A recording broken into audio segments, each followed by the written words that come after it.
Bom, e aí estamos novamente aqui, professor Armando, nas aulas 15 e 16 da frente 1 do seu caderno, do seu apostila 2 do poliedro.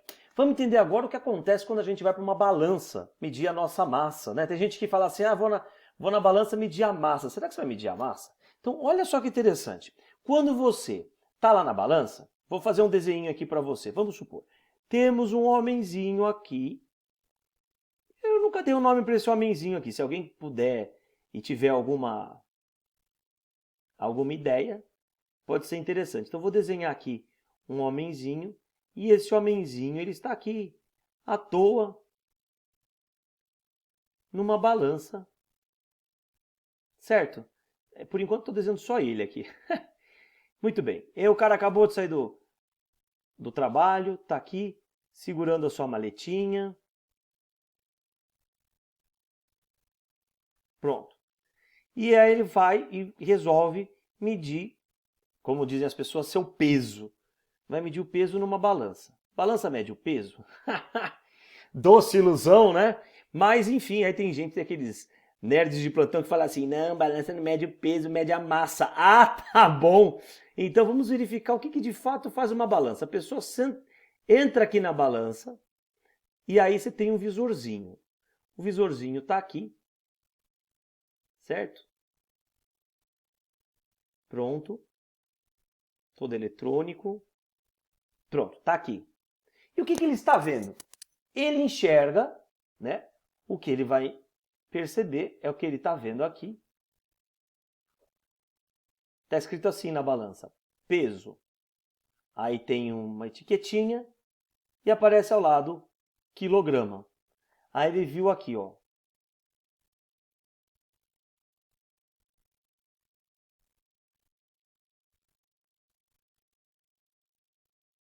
$50.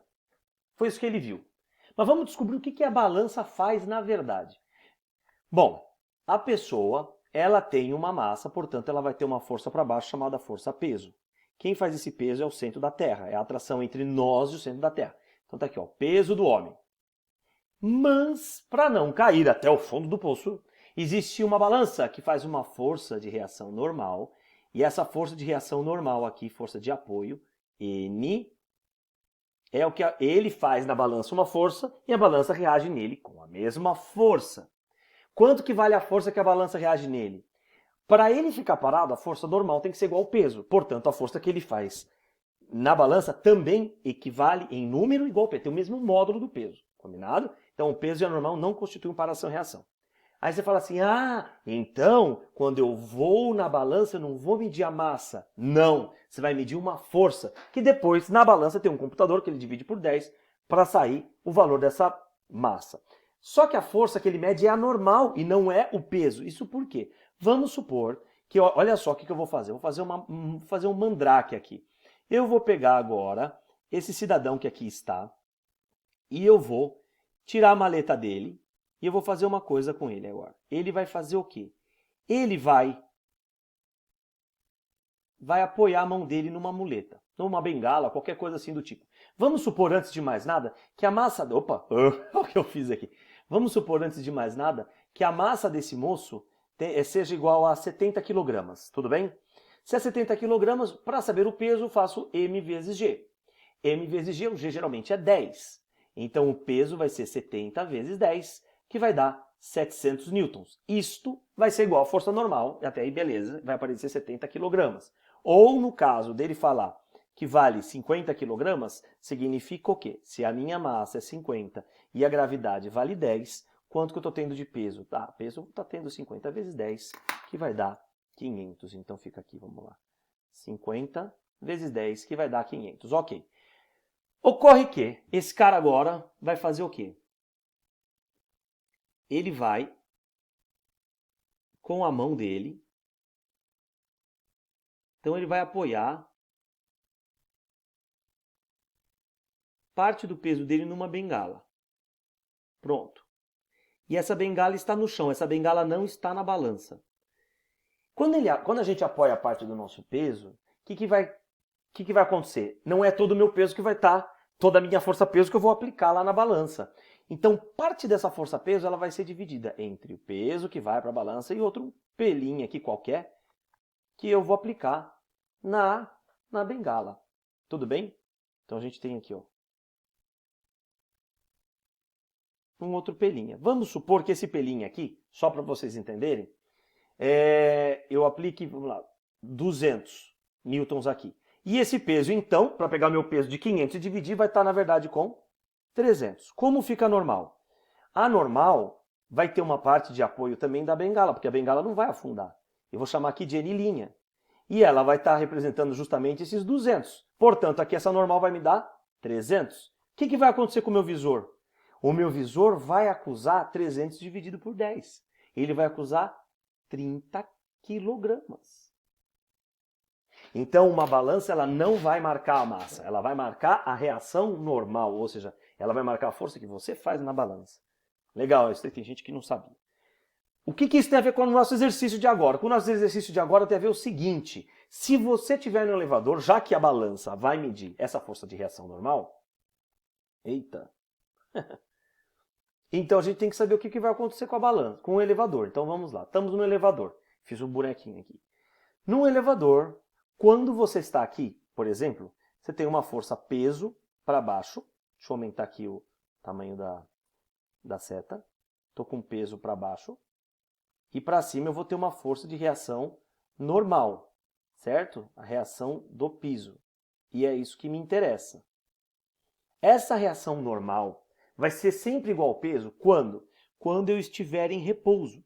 Por quê? Porque a somatória das forças, quando você está em repouso, vale quanto? Primeira lei de Newton. Vale 0. Isso quer dizer que as forças para cima são iguais às forças para baixo. Desta forma, a gente pode dizer que a normal, que é quanto eu vou observar de valor, vai ser igual ao peso. Combinado? Então deixa eu escrever aqui. Normal igual ao peso.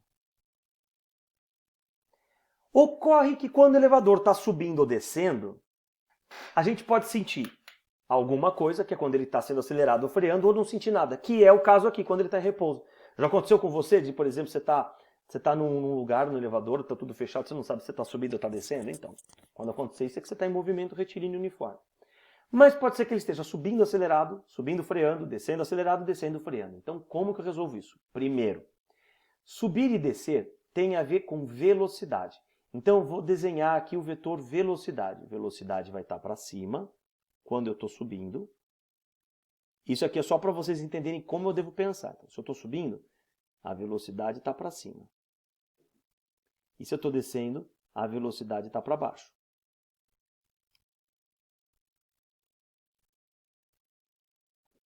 Aí o que vai acontecer? Como que funciona com a aceleração? Bom, a aceleração ela vai estar junto com a velocidade quando é acelerado e em sentido oposto quando é retardado. Então, como ele diz aqui, está acelerando, a aceleração vai junto com a velocidade. Quando está freando, vai no sentido contrário. Quando está acelerando, vai junto com a velocidade. Quando está no sentido contrário, vai freando. Então está aqui. Aqui estão as relações com a aceleração. E um outro detalhe, que a gravidade sempre vai estar para onde? A gravidade sempre está para baixo. Isso você sabe? Ótimo. Então, pode ter certeza que você já está pronto para saber como resolver o problema do elevador, que eu chamo de peso aparente. Como que é o peso aparente? Chamo de peso aparente por conta do seguinte, ó. O peso não é Paulo Miguel, m vezes g? No caso do peso aparente, vai ser m vezes a gravidade aparente. Por isso que eu falo papi-mgapi. Como que fica o g aparente?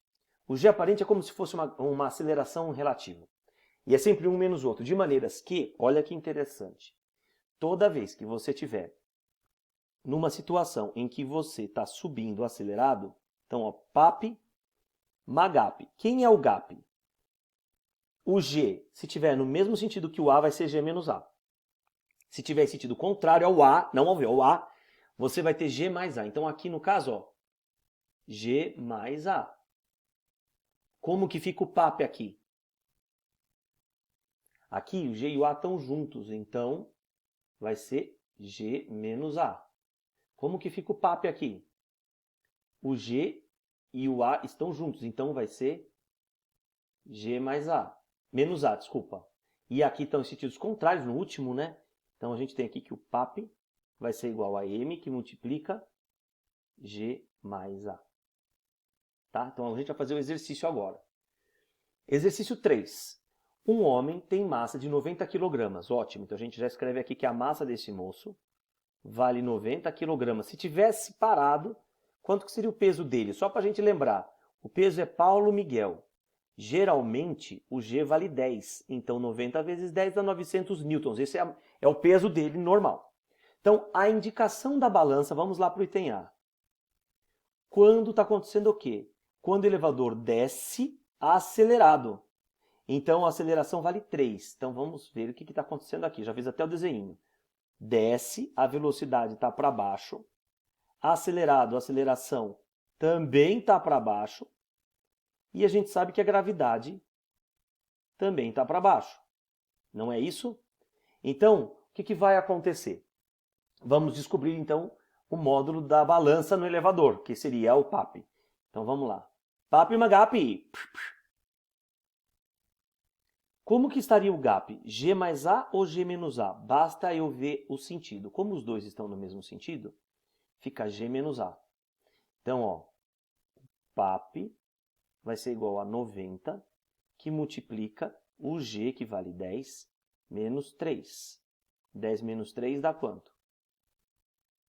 Dá 7. O PAP vai ser igual a 90 vezes 7, que vai dar 630. Então, qual que vai ser a indicação? É o tal do PAP. 630 newtons. Muito bem. E agora ele quer saber no item B. No item B ele fala assim: qual é o módulo sentido da aceleração quando a balança mede 1080? O que ela está medindo? É o tal do PAP. O PAP vale 1080. Ora bolas. Se já ficou maior do que o peso dele, com certeza vai ser G mais A. Então, ó, PAP vai ser igual a massa que multiplica G mais A. Então ficou 1080 é igual a massa que vale 90, que multiplica 10 mais a aceleração. Vamos dividir aqui o 90 e o 1080, vai dar 12. Então, 12 é igual a 10 mais A. 10 mais quanto vai dar 12? 2. 2 metros por segundo ao quadrado. Acabou? Não. Por que não? Porque ele quer saber também o sentido. Para tecido G mais A, significa que eles estão em sentidos contrários. Então, o G está para baixo e o A está para cima. Portanto, o sentido da aceleração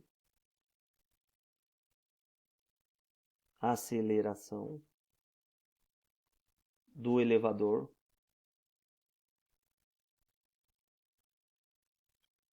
está para cima. Para cima. Pronto, está aqui.